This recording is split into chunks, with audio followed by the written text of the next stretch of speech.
Focus on Ghana is brought to you in association with MoneyGram. Welcome back to the show. Now, if you go around the communities where you have a lot of Ghanaians and Africans living in there, what do you see? You see some corner shops, you see some grocery shops, you see businesses, law firms, travel and tour agencies, restaurants, and all these. Then you ask yourself, well, have we brought all those communities from Africa, from the Caribbean, into the UK or what? Well, people are living here, so definitely we would have to have things that will help them go along. We're discussing African businesses, African-owned businesses and Ghanaian-owned businesses in the UK. And as I said, I have Washington with me and Carl to help me look at that. But Washington, let me start with you. You had a group of people who own businesses, indigenous businesses here in the UK. If we're talking about the African-owned businesses, what kind of business are we looking at? The first thing that I want to clarify is that when we talk about African-owned enterprises, we're not only talking about black-owned businesses. You know, within Africa, we've got white Africans, Asian Africans, black Africans. So what we begin to see is a trend that they've recognized that in remittances, over 56 billion is going back to Africa. Mm-hmm. But this has to be coming from a very affluent group. So, you know, 56 billion can't be getting sent from people who are struggling and only owning corner shops. So we see the definition of African-owned businesses going up all the way to corporate firms, to law firms. Right now we know Gatwick Airport is owned by an African. Mm. So Gatwick Airport itself is an African-owned enterprise. Right. Yeah. Okay. Now, Carl, you own a group of organizations. You deal mainly with the Ghanaian community. When it is, you look at the concept that Washington has put in, do you fit yourself in as a small business or one of the big ones at the top?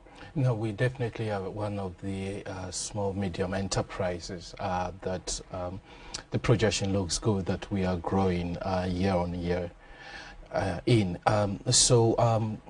Compared to what the situation was 10 years ago, even when I got into business to start with, you could agree with Washington that we all recognize that there was opportunity there. The market was basically empty and we could fill in, and then that's exactly what we did. Okay. Now, doing that, you realize that the kind of businesses that Africans, and this time I might narrow it down to Ghanaians probably, yes, do the small scale ones, the medium scale ones. Could there be any particular reason why people would want to start low? People could have gone bigger, as is done back home in Africa and Ghana. Yeah, it's just the concept of scalability. Mm. The concept of growing your business in the UK is completely different to how it is in Africa. So when people are thinking about a UK-based business, you first think about it in your local area. Mm-hmm. So you think about providing or servicing a need which addresses your immediate clientele. We're working now with one Ghanaian company, and the biggest issue we've highlighted to them is that distribution and logistics in the UK is completely different to what it is in Africa. Mm-hmm. It raises the cost of running up your business considerably. So one of the things that we identify is a lot of companies want to start small to keep costs down and to service the immediate client base. Was it an issue of convenience for you when you started? It wasn't an issue of convenience. I think in my case was very different when I started the business. I think I started purely from the base of being very naive, ignorant, and I was very young and excited. So kind of being at that age, you felt like, well, you could do anything. Mm. And as I agree with Washington, once you get into it, then you begin to understand the scale of the project that you are trying to encounter. Mm-hmm. And you have to bear in mind that whilst if you're doing the same business in Africa, you will have the support of the external family, friends, and everything around you. This becomes an issue where you are in a foreign country.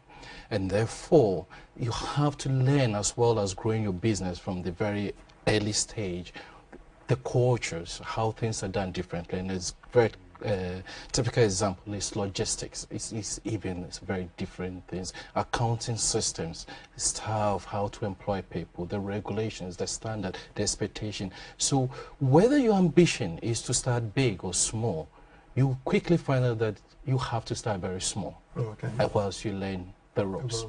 Well, viewers, your experiences with various African and Ghanaian businesses are welcome, and I would invite you to join us whilst we have the discussion. The telephone line is activated 0207 501 7701, 0207 501 7701, or you can send an email to our email address focusonghana@voxafrica.com. Now, Washington, looking at, I asked Carl the issue of convenience, but you realize that if you go to the African communities here in the UK, say North London, South London, Brixton, those areas, you come across that people kind of do the same thing.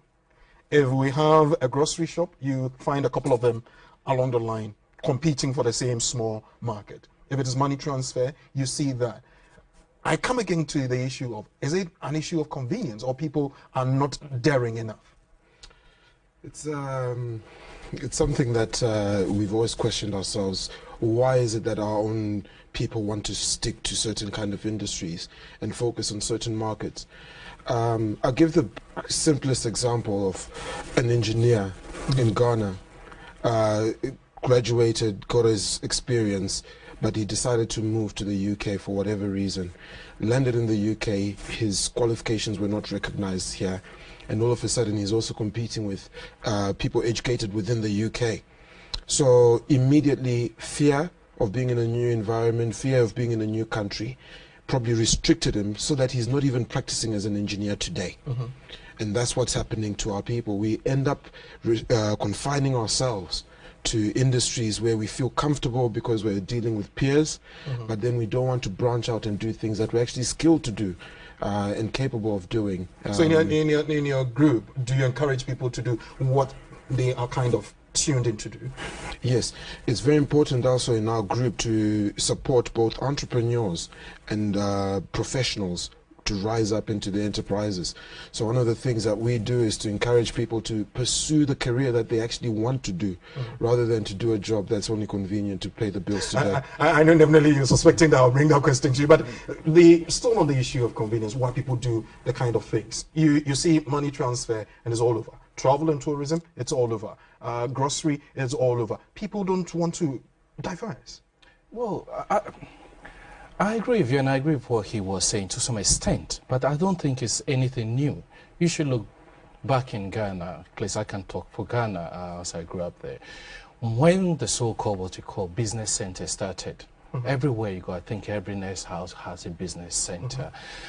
It seems to me, but we lack either the courage to dare to challenge, to do something different, to stand out of crowd and be something different, or we lack the originality, the idea. So we are very good at copying. We very quickly, we will copy you, we will do it.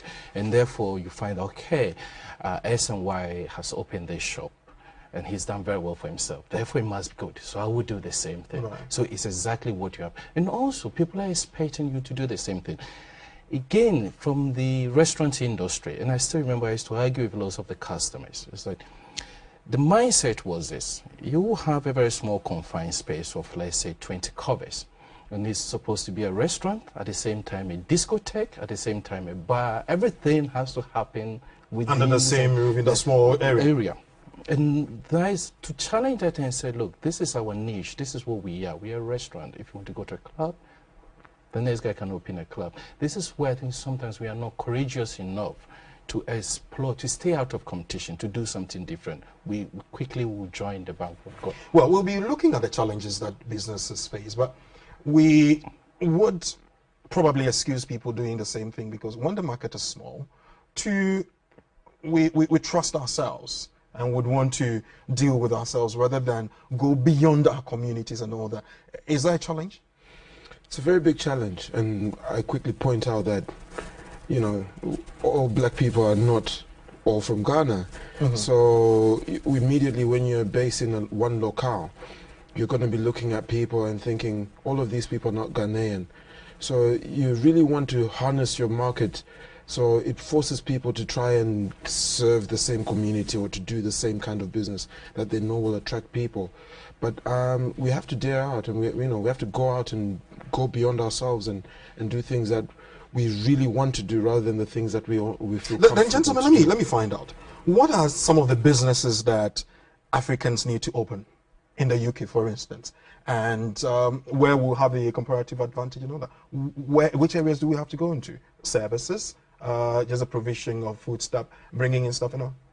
I don't think that there is any specific area that we need to go to. I think it is open. I mean, especially in this modern day that we live in. Well, Carl, let me quickly take Kojo. I think Kojo has been staying on the line for a while. Kojo, thank you for joining us. Can we have your point, please? Hi, good evening. Yes, good evening. Yeah, Washington and Mr. Carl Appiah. Yes. Good evening. Good evening. I think you've hit it right. You know, you hit the nail right on the head when Mr. Carl Appiah said, we start small, Right. and we don't have that sort of courage and that sort of confidence, to move on and do something bigger. When I look at the Ghanaian situation, if I take you back a bit, Yes. when I was a kid, at the time when I was a kid, I can't remember the actual time. Don't worry, it's no longer away. When there was one of the governments that asked Nigerians to leave, yeah, and when the Nigerians left, now that was the time. I don't know, was it 1969 or somewhere around that time when they did the compliance order for Nigerians to move out of the country. Mm-hmm. Right. That was the time Ghanaians started doing business. Most Ghanaians before that time didn't do any business at all over the country. Now, if you talk about business, are you just talking about buying and selling, trading, so to speak? No, whatever. All aspects of business. If you look at it right, there are some people, like the Indians, they are natural-born business people. Some of them, not all of them. Like the Nigerians, they are natural-born business people. When we were kids, when you talk about most of our people... Interestingly, Carl was shaking his head. Why? You don't agree with him? I do not agree with him. I think that, again, to some extent, I will agree with what he is saying, but you have to also go back further and to understand why that was the case. And it was the case that when the Nigerians came to Ghana, and I think it was on was it Buzia's time that they were asked to go. When they were in Ghana, they came there as traders, they came there to work. Actually, in Ghana, and I think this goes for most African countries, the government does not create enough jobs. At this particular time frame that you're talking about, the government, Ghana government actually had lots of jobs. So you had the dry docks, you had all the guilds, we had all the industrial estates in Tem and everything. So there was jobs for Ghanaians, and the focus was Ghanaians to get educated and go into white-collar jobs, whilst foreigners were doing this. Now, when you say Indians are naturally entrepreneurs, I disagree. I think in this country, the difference was that... Hold your break there. I think I need to take this break before I run out of time. Focus on Ghana, we're discussing businesses. As far as you are concerned, we are doing businesses for ourselves. How well are we doing? We'll be back to continue the discussion. Focus on Ghana is brought to you in association with MoneyGram.